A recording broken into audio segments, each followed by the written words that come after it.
Hello again. My name is Mick Howarth. I'm the CEO of Global Education Study Centres, and this video is the third in a series about applying to study for a UK student visa. This particular video is going to talk about the cost of studying in the UK. This will accompany the other two videos which are on my channel. The first one was about the process, and the second within the process about the credibility interviews that you're required to do when applying for a UK student visa. Okay, so let's talk about some of the costs. The website address is up on the screen now, so you can visit that at any time, and also with my details and my email address. So you can email me at any time following this video if you want further help or advice. Now, tuition fees, there are a range of tuition fees depending on the university or college that you choose to go to. So what I'll do now, I'll flash up a screen of giving typical fees in the United Kingdom, and that is coming up now. So the fees can range from anything from £10,000 to £38,000 a year. And it really does depend on the programme. But if you can think on the terms of classroom-based programmes, for instance, things like accountancy, business, management, humanities programmes that don't require laboratories or workshops or medical placements and so on, then normally those particular programs that take place in the classroom only will be the cheaper type of courses. Now, the more expensive courses are the sort of technical, laboratory-based, clinical type degrees, which are a lot more expensive. And the reason for that is that, let me give you an example, an engineering program will require you to do laboratories, workshops, and that equipment has to be maintained to safety levels, and it costs a lot of money in this day and age to train people to do that, to look after the equipment, to be trained correctly how to use it and how to show you how to use it and so on. So there is an on cost for those types of programs. The most expensive type of programs are usually in the medical field, and they can start from anything from £30,000 a year up to £38,000 a year, depending on the institution. So that range of fees is up on the screen now, and the types of fees that you're expected to pay. Now, all universities and colleges will require some form of deposit towards the fees when you're applying for a UK student visa. That can range from something as little as £2,000 up to at least half the fees. And as a guidance, some universities may require all the fees to be paid up front. Now, at one time, there used to be a sort of correlation between the amount of fees that you paid up front and getting your visa. That is not really the case anymore. The important thing is that all your documentation for the visa is correct and you've got the finances to pay all the fees. That is crucial. So when you're putting your bank statement in, if you pay a deposit, then the balance of the fees must be in your bank account along with your living costs. So I'll put an example up of the total amount, including living costs, shortly. So I need to go on to living costs. Now, UK visas, and the website's coming up now, is where you go to make your application. And there are standard amounts required for your what is called your maintenance costs. So if you're going to study in the UK outside of London, inner London, then you will be expected to show that you have the equivalent of £9,135. And this amount is constantly changing. Each year there is an increase on that amount. And so therefore you need to keep an eye on the UK visa website of how much is required for studying outside of inner London. If you're studying in inner London, which is a sort of 20-kilometre radius at a university, let's say in central London, like Westminster, then the amount is £11,385. Now, those amounts are up on the screen, so you need to add those to your tuition fees. So now I will go on to giving you an example of paying and the residual and the amounts you need in your bank account. So let's take an example that's on the screen now of saying that your tuition fees are £15,000 and you're studying outside of London. So your living costs are set at £9,135. So therefore, if you pay a deposit of 50% towards your tuition fees, that is £7,500. The balance to pay is £7,500 plus £9,135.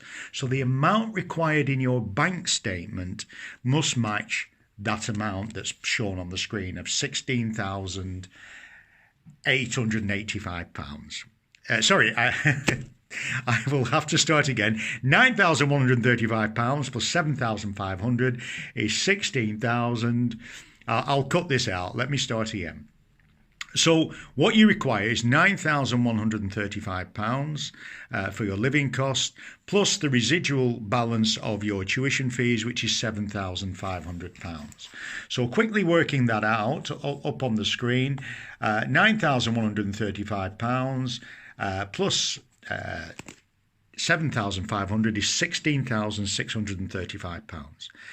So you need to have that in your account for at least 28 days before you present it for your visa. So remember that, at least 28 days, and you do not touch that money.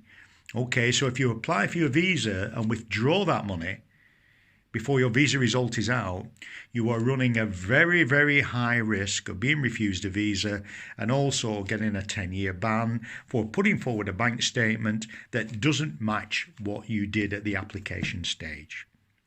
Essentially, they will consider that you're committing fraud. Okay, so the screenshots are there for you to maybe work things out. If you're applying to a particular university, all university websites have the information on tuition fees on their site. If you can't find it, and some university sites are not as good as others, so if you can't find it, email the international office at the university. Okay, pretty straightforward, and they should give you the information you require. So that is the main bulk of the money that you require, your tuition fees and your maintenance fees. Now, in addition to that, the courses in the UK tend to be shorter than, let's say, the USA, Australia and Canada. As examples, a master's programme in the UK is usually 1 year, whereas in the USA it is 2 years. So remember, you're paying 2 years living costs in the USA as opposed to 1 in the UK. So whilst the tuition fees are probably similar, the living costs can be cheaper for you by studying in the UK. So that's an important factor to take into consideration when you're looking at different countries to study. And remember, that's all part of your research. You should look at other countries like the USA, Canada, Australia, Ireland, and so on, because you may be asked that at your credibility interview, what sort of research you did. Very important point. Okay. The website that's come up now, www.topuniversities.com, you can look on that and search around that particular website, and there's information about costs and expectations and how much it costs for accommodation, how much it costs for transport and so on. It's a very nice website to have a look at to help you during the research phase. Now, so we put that out the way, and hopefully that's pretty straightforward. Now we need to talk about visa fees. Now, UK government is constantly raising these fees, but at the moment, for a standard general for tier 4 student visa application, it is £348. Now that increases regularly, so you must keep an eye on the website, which I've got down here above my head, and keep checking on the amount. Now, you may also be charged local fees if you're dropping your papers at a local checking point, they may ask for a fee of around £50, £55 in addition to the £348. Now, the £348 will be paid online whilst you're doing your application and once you submit it. Okay. Now, there are options for priority services and super priority services. And at the moment, I put a screenshot up which shows the different level of fees as they stand at the moment. So for a priority, it's approximately £212. And for super priority, where you can get a decision within 1 day, £956. Very expensive.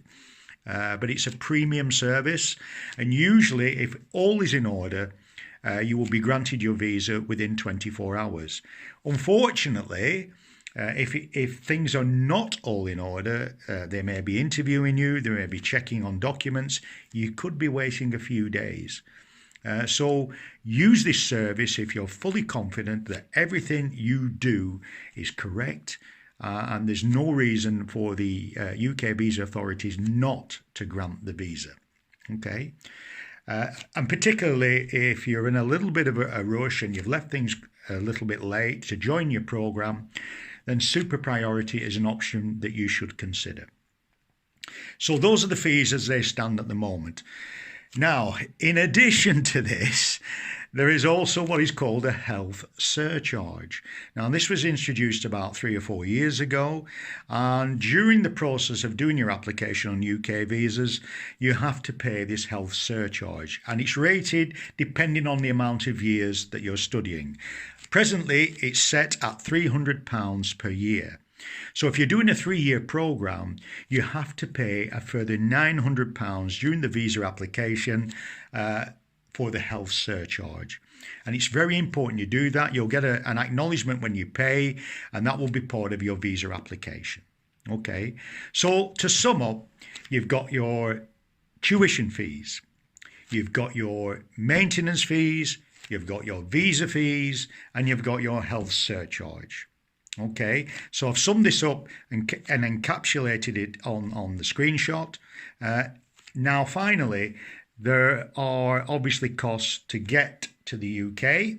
There are many flights available to fly to London, to fly to Birmingham, to fly to Manchester, to fly to Glasgow, and so on. So it depends where you're going to study. So if you're studying near Manchester, fly to Manchester. If you're studying near Birmingham, fly to Birmingham. Don't fly to London, because you've then got to get further transport to get to where you need to go. Okay, so that is the summation of how much it's going to cost. And I want to give a golden rule, which I do in all these videos, and I may have said this before. It's most important that any money that you pay for your tuition fees, you pay direct to the institution that you're going to. And that would normally be by bank transfer. There are other mediums like Flywire, which are now becoming increasingly available, where you get better rates and lesser charges when you're transferring big amounts of money. Okay, so that sums up the total cost. I hope you enjoyed this video. My email address is coming up again now. This is a series, as I said, of 3 videos. Please watch the other 2 to accompany this particular video. And I look forward to speaking to you again soon. Take care. Bye-bye.